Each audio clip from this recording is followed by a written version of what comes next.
Hello and welcome to the Empowered Couples Podcast, where here you get modern, non-boring relationship advice for you and your partner to communicate like pros, fight smarter, and stay on the same team no matter the challenge that you face. I am one of your hosts, Aaron Freeman. And I'm Jocelyn Freeman, but you all just know us as the Freemans. And this episode is about leadership in marriage. Oh, yeah. I don't want this to be conceptual. I did find out that there is more books on leadership than anything else. That's a lot. The person I heard that from went on to say that that's a good sign that we don't really know what it is. It's so true, yes. So leadership in marriage, I'm going to come from a more male perspective, speaking from the male perspective and what we see in coaching. I'll represent the women here. Let you represent the women. And just to start off, leadership. It's influence, not control. Mm-hmm. It's directing, not dominating. So good. But those are big differences. They are big differences. No one wants to be dominated. Yeah, I think that gets muddied sometimes. Maybe in the bedroom, but not outside the bedroom. Yeah, when it's kind of chosen to be that way, right? Mm-hmm. Permission is granted. Yes. It's a whole different topic I think we just got on. So leadership, a lot different from a business perspective, even from your own individual living life, maybe with work, friends, family. Not so much family, because we do want to have the family and marriage leadership. So within your defined role of a partner, and then how that leadership shows up. Yeah. Because your dissatisfaction in the marriage can come from a lack of leadership and a combination having a power struggle. Now, those are pretty close as I thought about them. A lack of leadership usually causes another person to feel that they have to either step into a role or step into a way of being, step into a partner and the roles and responsibilities that they don't feel like are their gifts or that they've chosen. Like they're carrying the weight of it all. Carrying the weight. And we hear this a number of times where...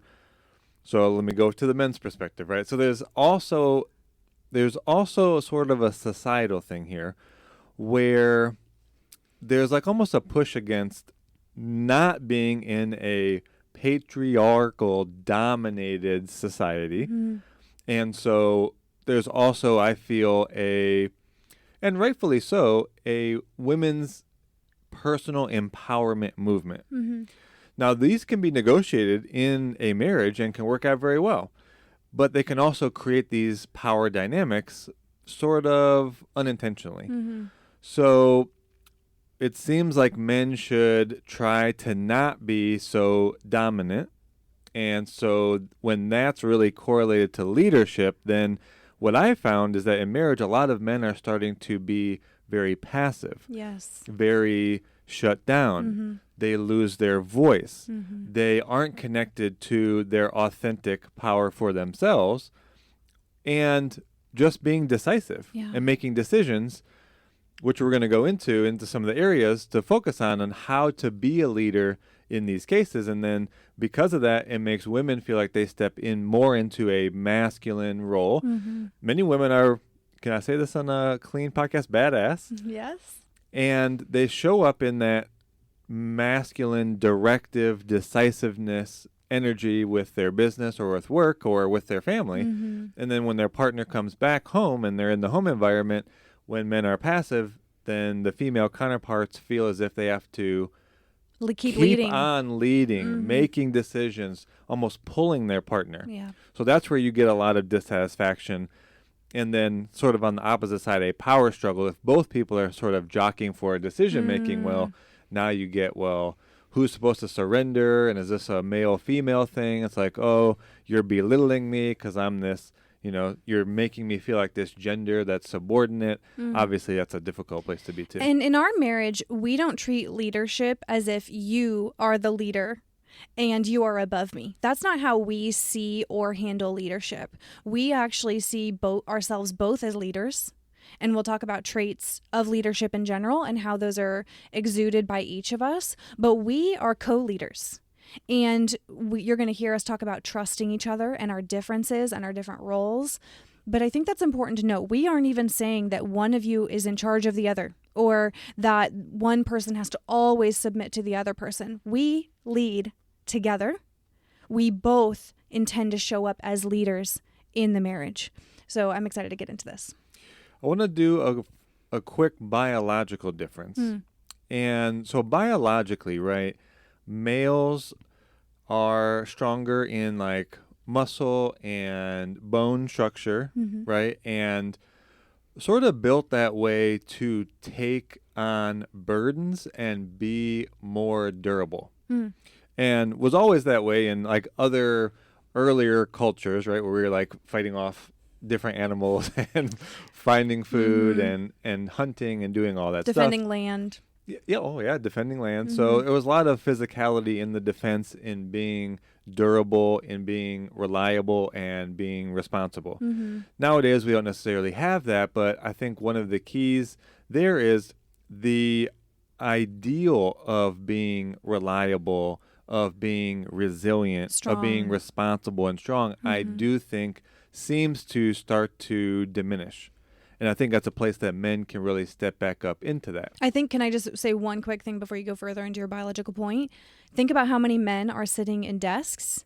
And of course, this might be a stretch, but I see a correlation from that passivity that you mentioned and how men especially, aren't being as physical. They aren't doing things that challenge themselves physically, that activate their nervous system, and they're maybe hormonally out of balance. Their testosterone levels, a lot of men actually have low testosterone levels. And so anyway, I just think that there's a correlation between how much people are like men, especially, and women too, but sitting at desks, not getting that physical activation that is important. Oh, yeah. From the financial and business lens, right, you have the sort of quadrant where you have blue collar, right, versus like white collar, investor, business owner. And even though blue collar would typically make the least, it is the most fulfilling.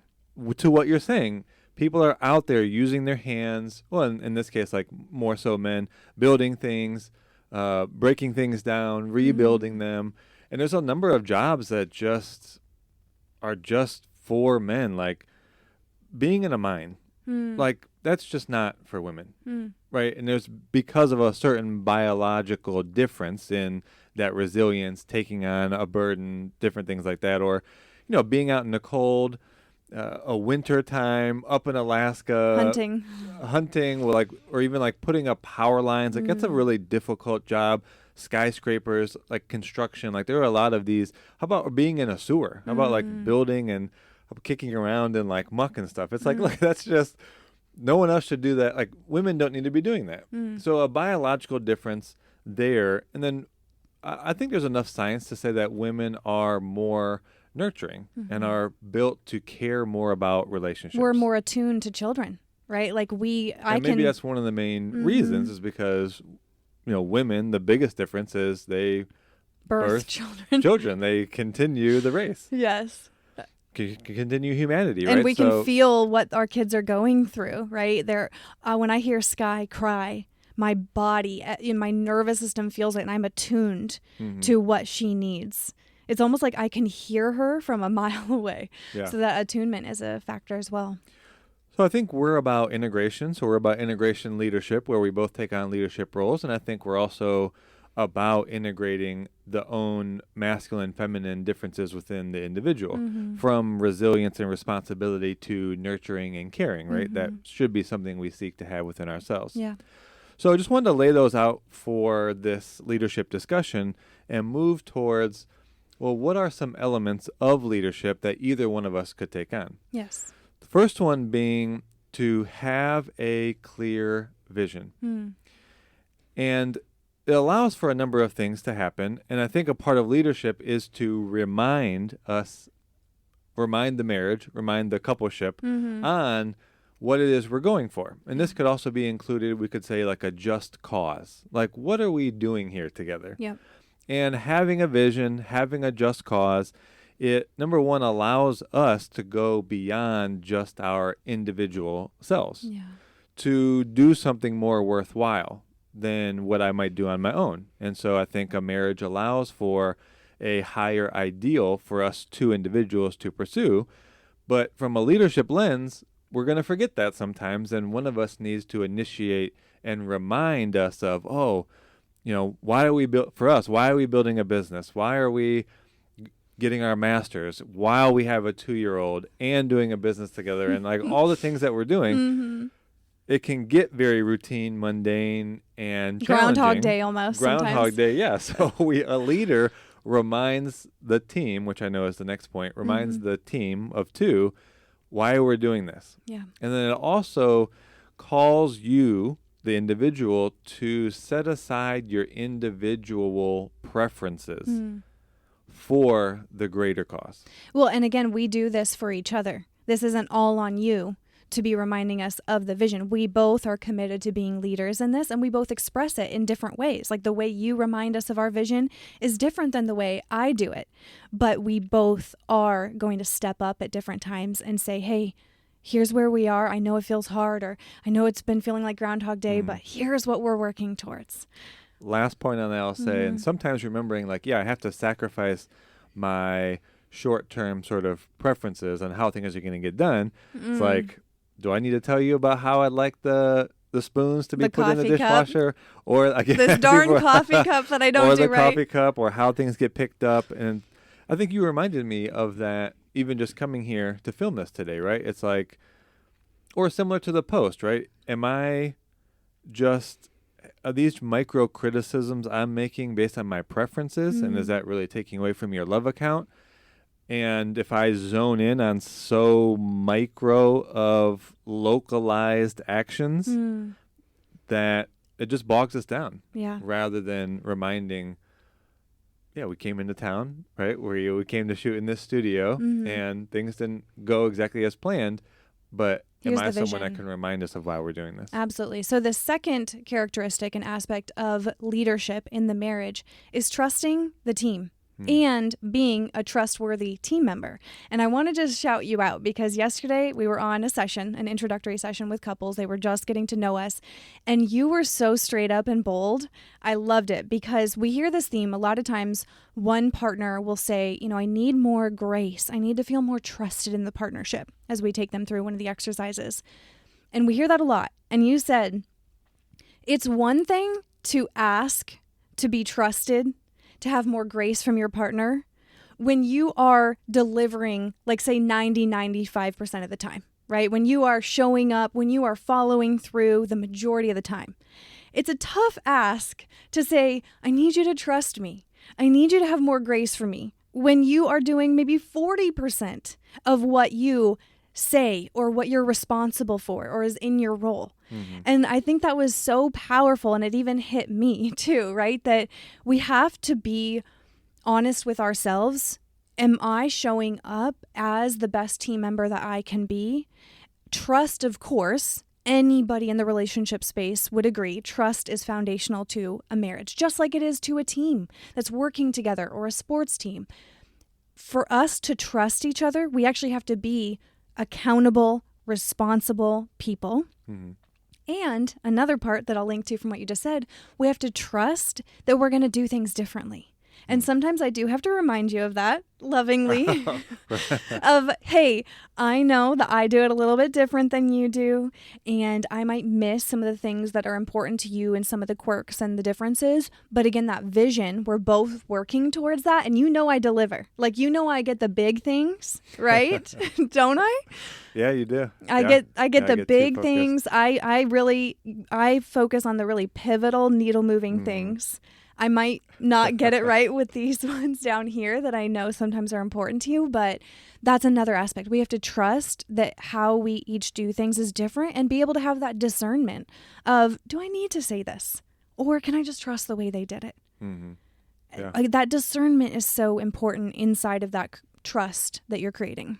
I think last point on the team is to initiate your own responsibilities and repair. Say more about that, because initiation is something a lot of us women, when it does feel like our partner, our male partner, is showing up more passive, as you said, they aren't actually in their power. They aren't activated in their leadership, in their masculinity. It does feel like I have to kind of, not in our situation, right? But for a lot of couples, it will feel to her like, I have to ask you to initiate. I have to remind you. And that's not initiating. So that is a big frustration. Do you want to speak a little more to that? I think you captured it generally, so I want to talk about it from maybe our perspective. Because we have such defined roles and responsibilities and then we both just initiate on those responsibilities that it's clear. So more of a power struggle or breakdown for a couple similar to us, and certainly for us, is on smaller things that are not as defined. And that you have a personality of being a red or an action, person. Maybe, someone that just takes, I don't know if you would say it's not commanding, but you sort of take charge, you get things done. So when it comes to things that are shared and there's not specific agreement about it, then I think you'll just pick up and do it. And then so from then my perspective, it's like on those small things, I start to just sit back. So is that a big deal? I mean, not necessarily, but whenever I sit back, my energy and my engagement is also slightly removed. So then over time, it can feel like you just keep having to drive the boat on that one thing. I think an example might be, funny enough, is the podcast topics that we come up with each week.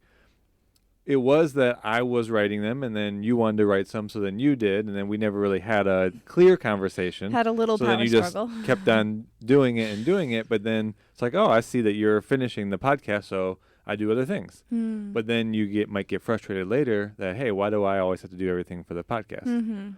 So I know it's a very specific example. So basically for a team, what are your responsibilities? Own them and then initiate them. Your partner should not have to remind you to follow through.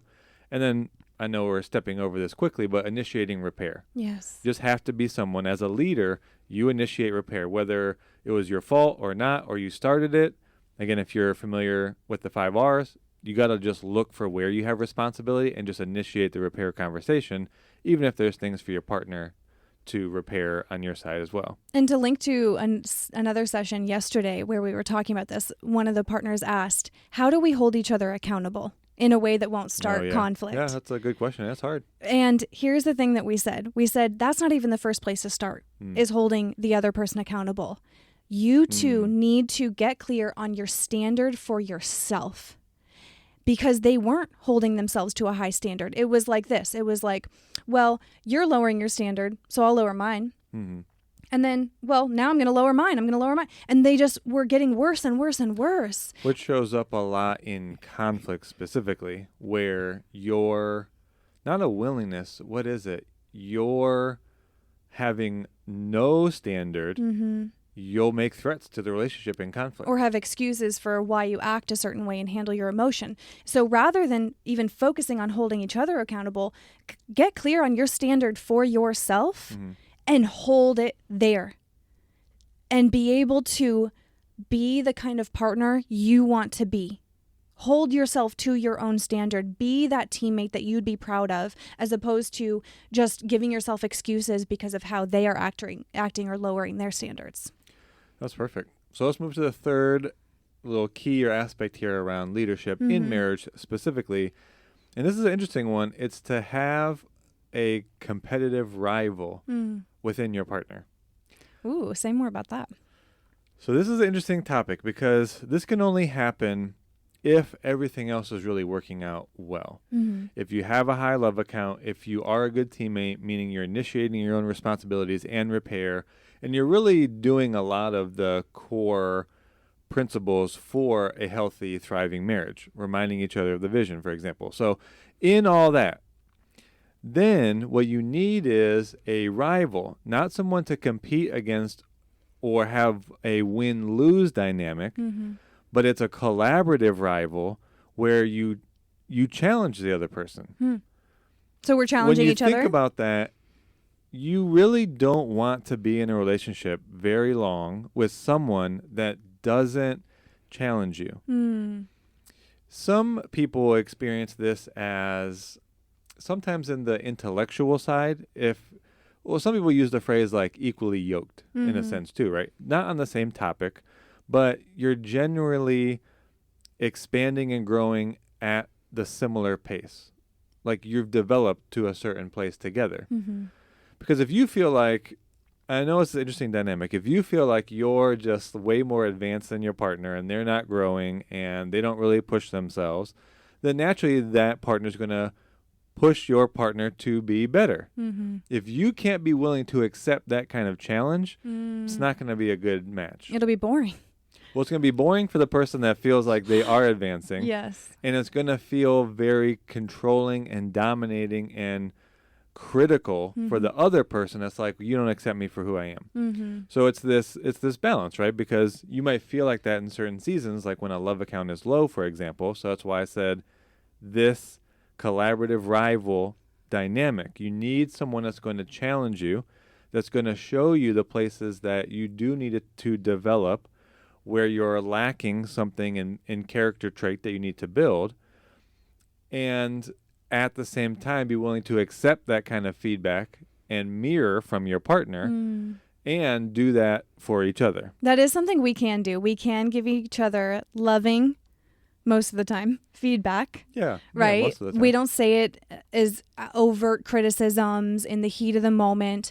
But you're right. We do challenge each other, whether it's by sharing something we're learning about, that we're listening to, we're reading, that we're considering in our lives. Like, we talk about it. And even, parenting is a hot topic for a lot of couples. It can be a source of conflict if it feels like they aren't on the same page with how to handle discipline or big feelings, things like that. When you and I are encountering new situations with our daughter, we debrief together and we say, okay, how could we handle that situation better, differently? We don't villainize each other. We don't make each other the problem, but we challenge each other. We debrief afterwards. Hey, I know that was frustrating. How could we handle it better?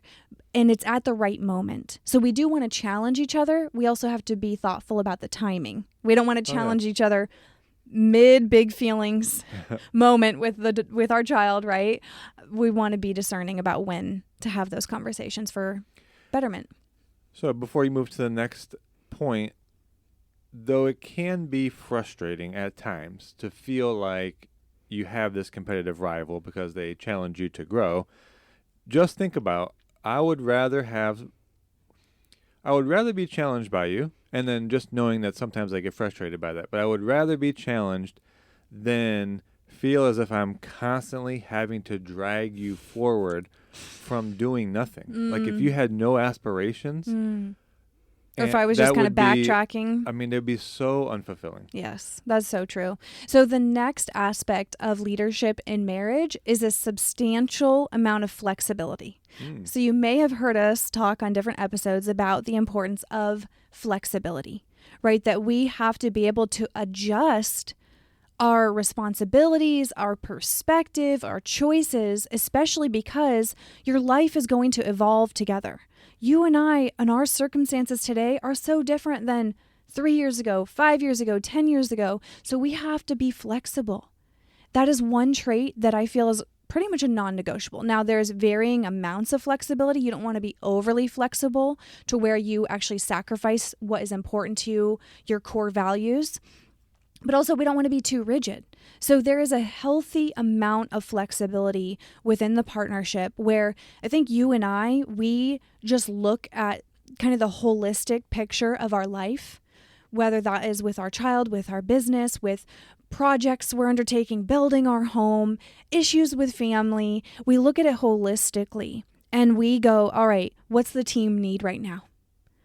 How can I need to maybe adjust? Because, maybe what you're going through, I actually need to step up in this area. So I need to be able to be flexible as opposed to rigid. Here's how I am. Here's my routine. Here's how I like to do it. That would be challenging. And that's sometimes a source of conflict, is being too rigid, not being able to be flexible to what does the team need right now. And to that point, linking to number one, which was about the just cause, I think there needs to be substantial flexibility in that the leader can hold the vision, but you need to be flexible enough on the path that gets you there. And that you don't even know what the path is. You know what you're shooting for. And to have it be where you make also going to crucible moments from, the previous podcast is being able to make those kind of decisions on, say, lifestyle or where you live, or for me, it was even the decision to have a child when I didn't think that was initially going to be my path.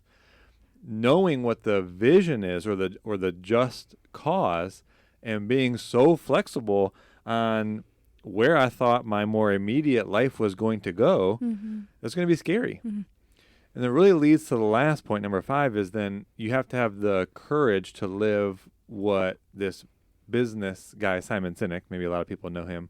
He does a lot on leadership, so I listened to some before this. You have to have the courage to live an infinite life. And that kind of ties it all together, where from his perspective with businesses, he can see those that just try to win in the short term versus those businesses that they're not competing with anyone. They're playing an infinite game. His example was Microsoft and Apple. So he went to a big Microsoft conference, and all of Microsoft's just presentations were about, we're going to beat Apple. Anti-Apple. Pretty much. So they were competing. Okay, that's fine. But he went to Apple. All of Apple's presentations had nothing to do with any other company.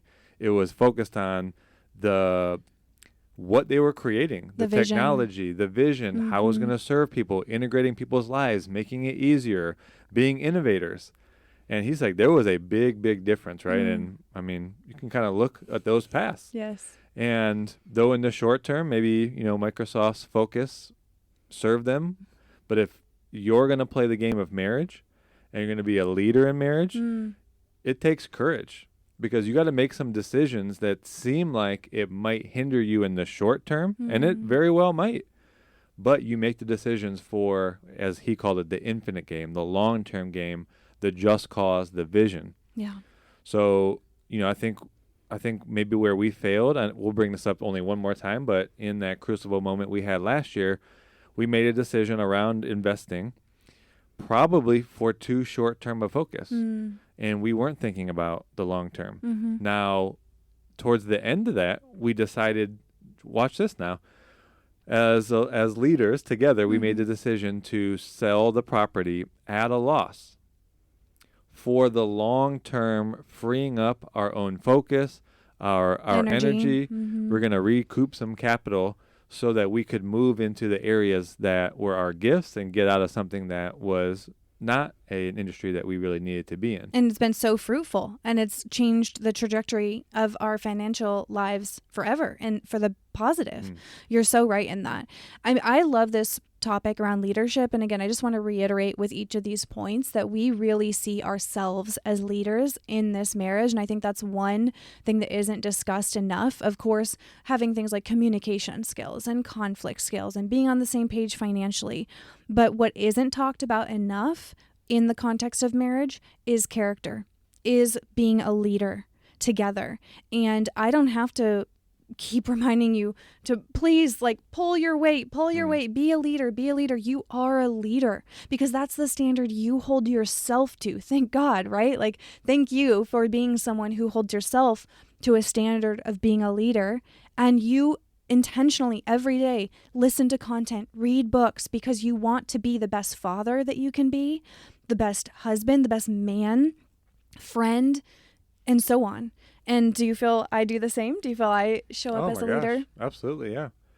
And sometimes, I push against that, because then I fall into feeling like it's control, or, I don't have a say. But that's a smaller part of the time. Again, I would rather be in those small frustrations than the opposite, right? Yeah. No, so I really think that the key for all of this is how we hold ourselves to a standard of being a leader and co-leading together. And remembering that, so leadership is influence and not control. Yes. So as you can read business books or podcasts, and that leaders aren't always at the front. So sometimes leading, if it is truly influence, is that you take a back seat and you allow your partner to step into challenge sometimes, because maybe there is a place they need to grow, or they need to step into more self-confidence or something like that. Yeah. I can still hold the vision, but sometimes my leadership might actually be a conscious choice to let you decide. So I'm not trying to control you, I'm just trying to influence the long term, the infinite game, the just cause, the worthy ideal that our life and our marriage is. So with that, if you continue to want to be a great partner, parent, person, then make sure you dive into our resources. We're heading into the end of the year. You want to end this year strong. You don't want to just say, oh, we'll kind of survive the holidays, we'll get through it, then we'll focus on our relationship at the new year. This is a really crucible moment for a lot of couples. So make sure you dive into our resources. You can get on our wait list for private sessions with us. You can dive into our instant access guides right away for conflict repair, de-escalation, the family meeting workbook. We have an abundance of resources, including some in-person experiences with us. So you want to go to meetthefreemans.com/links, and that'll also be linked in the show notes, and really dive into our resources, because it's one thing to listen to content to get moments of motivation and perspective. It's another to take action for your partnership. And so that's why it really is important to go and explore our resources. Again, meetthefreemans.com/links. And if you are new here and you are enjoying this podcast, please give us a rating, hopefully a positive one, right? We always love the 5-star ratings if you feel that. But if you can rate us on whichever platform you're listening on and subscribe to the show, because we are grateful to be able to reach so many of you. But with that, we love you, and we'll talk to you on the next episode.